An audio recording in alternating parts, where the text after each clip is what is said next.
Azerbaijan ने अब भारत के सामने एक मांग रखी है और भारत से क्यों गुहार लगा रहा है। अजरबैजान जो तुर्की का बहुत ही बढ़िया वाला सहयोगी है, जानेंगे क्या चल रहा है। वहीं कौन है ये जो ये कह रहे हैं कि इजराइल ने तो अभी तक अपने असली हथियारों को दिखलाया भी नहीं है। क्या चल रहा है आखिर और इसका प्रभाव भारत पर क्या पड़ सकता है। जियोपॉलिटिक्स में बहुत कुछ चल रहा है, हमेशा की तरह जानने को मिलेगा बहुत कुछ। आइए जानते हैं इन खबरों को विस्तार से। तुर्की अभी ये बहुत लाइमलाइट में है। अर्दोगन ने ईरान की लड़ाई में ऐसा क्या किया है कि डोनाल्ड ट्रंप बहुत ज्यादा खुश हैं। अभी डोनाल्ड ट्रंप जब नाटो के चीफ से मिल रहे थे तो उन्होंने एक बयान दिया और उस बयान में उन्होंने कहा कि मैं कुछ ऐसा करूंगा जिससे कि अर्दोगन खुश हो जाएंगे। अब क्यों इन्होंने कहा, इस वीडियो को सुनिए जरा। Hey, he's a man who, he's a little controversial, but I am too. But I know him. I think he's a very good person. He's helped us a lot. He really, anytime I've helped, like as an example, I said, I'd love you to stay out of the war with Iran. That's a natural for him, right? He stayed out. I like him. A lot of times when they have a problem with Erdogan, they call me and they say, would you talk to him?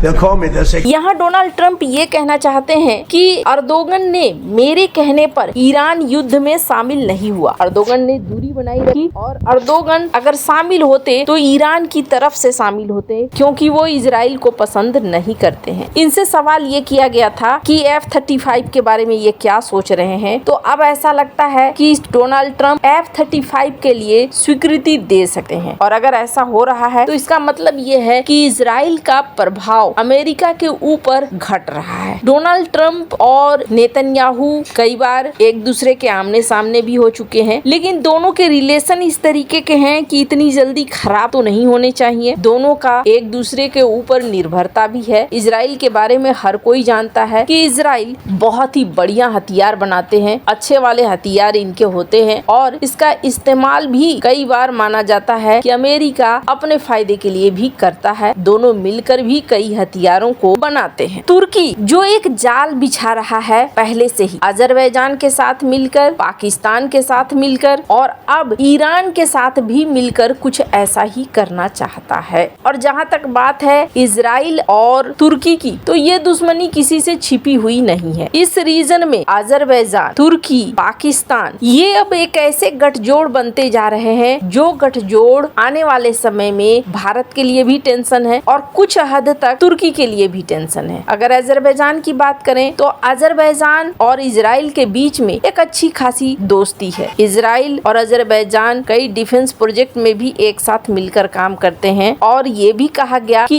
Iran युद्ध के समय में Azerbaijan ने कथित तौर पर बड़ी मदद की थी इजराइल को। हालांकि अजरबैजान इस चीज को खारिज करता है कि हमने ऐसी कोई मदद नहीं की। ज्यादातर जो मुस्लिम देश हैं वो खारिज ही कर रहे हैं, सीधे सीधे स्वीकार नहीं कर रहे हैं कि ऐसा कुछ भी हुआ है। पर क्या इजराइल को साइड लाइन कर रहे हैं डोनाल्ड ट्रंप और क्या साइड पकड़ा रहे हैं? एक वीडियो बड़ा चर्चा में आया है, स्क्रीन पर इस वीडियो को देख रहे हैं। ये जो इंसान है ये इंसान है मोसाब हसन यूसुफ। इन्हें हमास का बेटा और ग्रीन प्रिंस भी कहा जाता है। दरअसल मोसाब हमास के को फाउंडर हसन यूसुफ के बेटे हैं, लेकिन बाद में उन्होंने हमास छोड़कर इजराइल की खुफिया एजेंसी सिन बेट के लिए काम किया था। मोसाब हसन यूसुफ का क्या कहना है? Israel's existence is not negotiable and it does not depend on superpowers or the public opinion.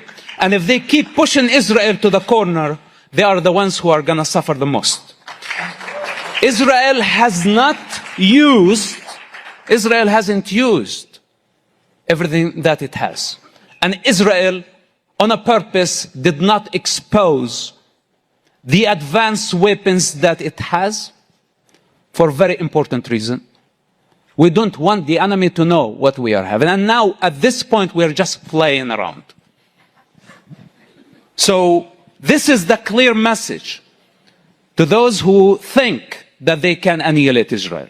Behind Israel his existence. इस वीडियो में ये दावा करते हैं कि इजराइल ने अभी तक अपनी पूरी सैन्य क्षमता नहीं दिखाई है। यदि उसके दुश्मन उसे कोने में धकेलने की कोशिश करेंगे तो सबसे अधिक नुकसान उन्हीं को हो। इजराइल के पास ऐसी एडवांस सैन्य क्षमताएं हैं जिनका सार्वजनिक रूप से खुलासा नहीं किया गया है। उनका एक बड़ा प्रमुख कथन है कि इजराइल ने अभी तक इस्तेमाल भी नहीं किया है अपनी पूरी शक्तियों का। खैर, अब ये इनका एक अपना पर्सनल बयान है कि इजराइल ताकतवर है और इजराइल के पास अच्छी खासी सैन्य क्षमता है, लेकिन यहाँ कुछ नए समीकरण भी बनते हुए दिख रहे हैं और इसमें भारत को भी बड़े सतर्क होकर फैसला लेना होगा। अजरबैजान वैसे तो इजराइल का भी दोस्त है और तुर्की का भी दोस्त है। हाल फिलहाल में भारत ने अजरबैजान के सबसे बड़े दुश्मन आर्मेनिया को $2 बिलियन के हथियार बेचे हैं। इसके बाद ये भी देखने को मिला है कि आर्मेनिया के साथ भारत के संबंध बड़ी तेजी से बढ़ रहे हैं। आर्मेनिया के लिए भारत ने जो हथियार दिया वो हथियार आर्मेनिया के परेड में दिखे भी। और इसके बाद दो चीजें देखने को मिली। एक तो तुर्की से नरम बातें आई कि पाकिस्तान से हमारे रिलेशन को आप मत जोड़ो, हमारा रिलेशन अलग है और पाकिस्तान से रिलेशन होने का मतलब ये नहीं है कि हम भारत के साथ अच्छे रिलेशन नहीं चाहते हैं। वहीं दूसरी तरफ अजरबैजान को भी देखा जा रहा है कि अजरबैजान भी अब चाहता है कि भारत के साथ दोस्ती हो जाए। और इस बीच अजरबैजान ने भारत से एक मांग की है। और मांग क्या है? मांग ये है कि अजरबैजान भारत के